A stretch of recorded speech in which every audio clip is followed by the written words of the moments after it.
Good morning students. आज हम social learning को आगे कंटिन्यू करते हैं। लास्ट क्लास में हमने देखा था कि सोशल लर्निंग का कंसेप्ट क्या है, क्या क्या धारणाएं हैं अगर हम सोशल लर्निंग क्लास में कंडक्ट कराते हैं।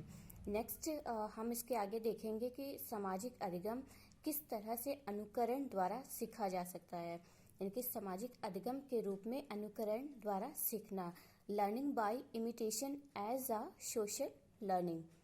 अब इसमें स्पेशली अनुकरण या इमिटेशन को ही क्यों लिया गया है, पहले तो हम ये जान लेते हैं कि अनुकरण होता क्या है। व्यक्ति विशेष द्वारा प्रत्यक्ष रूप से या अप्रत्यक्ष रूप से किसी भी कार्य को या क्रिया को देखकर करना अनुकरण कहलाता है। अब अनुकरण जब हम करेंगे, किसी को भी कार्य या क्रिया को देख के हम वैसा ही करने का प्रयास करेंगे, तो हमारे सामने कोई भी व्यक्ति विशेष होना चाहिए, कोई माध्यम होना चाहिए, मीडियम होना चाहिए, और अनुकरण हम करेंगे किसका। मे बी वो बहुत सारे सोशल इंटरेक्शन के बहुत सारे माध्यम हो सकते हैं, चाहे वो हमारी फैमिली हो सकती है, स्कूल हो सकता है, हमारे पीयर ग्रुप हो सकता है, सोसाइटी हो सकती है, एक्सेट्रा। तो ये सब सोशल इंटरेक्शन के एक मीडियम है जिनके माध्यम से हम सामाजिक क्रिया करते हैं और सामाजिक अधिगम हमारा होता है।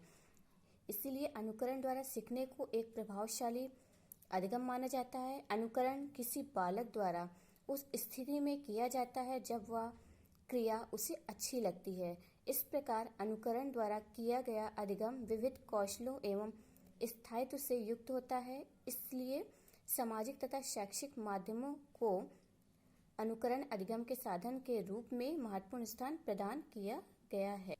अर्थात अनुकरण के द्वारा हम न सिर्फ अधिगम करते हैं, बल्कि लर्निंग के डिफरेंट कौशल जो होते हैं, लर्निंग के डिफरेंट स्किल्स को भी हम सीखते हैं, और इसके साथ ही उसमें स्टेबिलिटी भी रहती है, क्योंकि ये कार्य हम अपनी इच्छा अनुसार करते हैं, अपनी रुचि से करते हैं, और रुचि पूर्वक किया गया कार्य में स्थायित्व की संभावना बढ़ जाती है। नेक्स्ट हम देखते हैं effectiveness related fact of learning by imitation matter, अर्थात अनुकरण द्वारा सीखने की प्रभावशीलता संबंधी तथ्य। यानी कि जब हम अनुकरण के द्वारा बालक को सिखाएंगे या सीखेंगे तो उसमें मुख्यतः किन किन बातों का ध्यान रखना चाहिए जिससे अनुकरण द्वारा सीखना प्रभावशाली हो सके। पहला है रुचिपूर्ण अधिगम या इंटरेस्टिंग लर्निंग।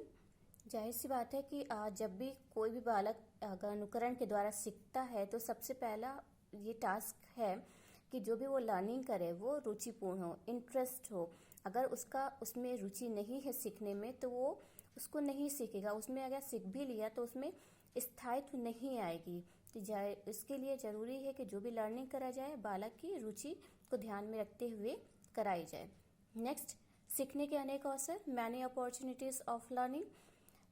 इसके अंतर्गत बालक को सामाजिक अधिगम करने के अनेक अवसर प्रदान करना चाहिए, चाहे वो अपनी फैमिली के माध्यम से हो, स्कूल्स के माध्यम से हो, पीयर ग्रुप्स के माध्यम से हो, सोसाइटी के माध्यम से हो, पड़ोस में रहने वाले लोगों के माध्यम से हो, खेल विधि से हो, कोई भी अवसर हो सकता है। यानी कि सब तरह जगह से, हर तरह से उसको सिखाने का प्रयास करना चाहिए, उसकी वजह से सोशल लर्निंग हो सके। नेक्स्ट, त्रुटि का अभाव, लैक ऑफ एरर।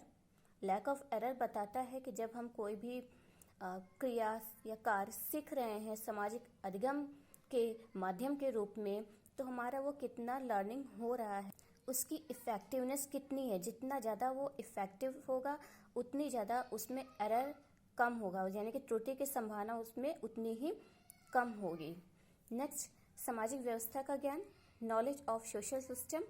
सामाजिक व्यवस्था दिखलाई पड़ती है कि किसी भी सामाजिक क्रिया के माध्यम से जब हम कुछ भी सीखेंगे, सोशल लर्निंग बालक की कराएंगे, तो उसका सेटअप कैसा है, मतलब सोशल सिस्टम उसका कैसा है, उसमें इंटरैक्शंस, उसका सिस्टम को ध्यान में रखते हुए बालक की सोशल लर्निंग यहाँ पर होगी। मतलब वो सामाजिक समूह जिसके माध्यम से बालक सीखेगा, वो उसका सामाजिक व्यवस्था सुचारू रूप से आगे बढ़ रही है अथवा नहीं। नेक्स्ट, आदर्श ज्ञान को सीखना, लर्निंग टू आइडियलिस्टिक नॉलेज। आदर्श ज्ञान का यहाँ पर मतलब है कि जब भी बालक की सोशल लर्निंग कराई जाए या सामाजिक अधिगम के द्वारा वो सीखे, तो जरूरी है कि जिससे भी वो सीख रहा है चाहे फैमिली है, चाहे पीयर ग्रुप है, चाहे सोसाइटी है, चाहे स्कूल है, उसके लिए एक आदर्श प्रस्तुत करते हुए ही उसको आगे बढ़ाना चाहिए, जिससे वो अपने जीवन में, अपनी लाइफ में अच्छी बातों को सीख सके। नेक्स्ट, क्रिया के प्रति आदर, फेट टू एक्टिविटी।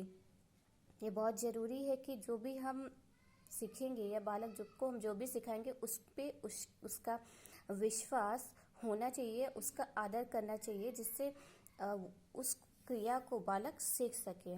यानी कि जब वो क्रिया के प्रति फेथ करेगा तभी वो उसको ईजिली सीख सकेगा। नेक्स्ट, कौशल विकास के सरल अवसर, easy opportunities to skill development. Main social learning का कॉन्सेप्ट है कि जब भी हम स्टूडेंट्स को इस तरह की लर्निंग कराएं, उनमें डिफरेंट लर्निंग स्किल्स को डेवलप करना, और इसके लिए उनको सरल अवसर देने चाहिए, यानी कि इजी अपॉर्चुनिटीज़, और जो जिसके माध्यम से वो, और इजी अपॉर्चुनिटीज़ का यहाँ पर मतलब है कि उनकी आयु को ध्यान में रखे, उनकी रुचि को ध्यान में रखे, उनकी अभिक्षमता को ध्यान में रखते हुए, उनके दृष्टिकोण को ध्यान में रखते हुए उनको उनकी एज के अकॉर्डिंग ही अवसर प्रदान करने चाहिए।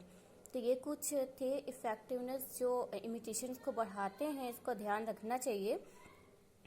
इसके आगे है कि सोशल लर्निंग के क्या मेरिट्स हैं और क्या इसके लिमिटेशंस हैं। मेरिट्स ऑफ सोशल लर्निंग, सामाजिक अधिगम के गुण, and limitation of social learning, सामाजिक अधिगम की सीमाएं।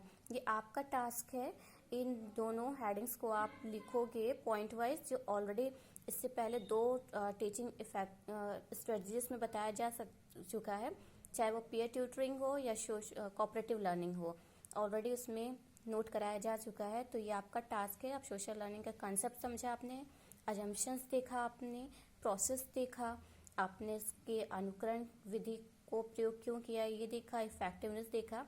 नेक्स्ट इसके आगे merits of social learning and limitation of social learning आपको ऐड करना है। कल हम नई शैक्षिक रणनीति के साथ आगे बढ़ेंगे। आज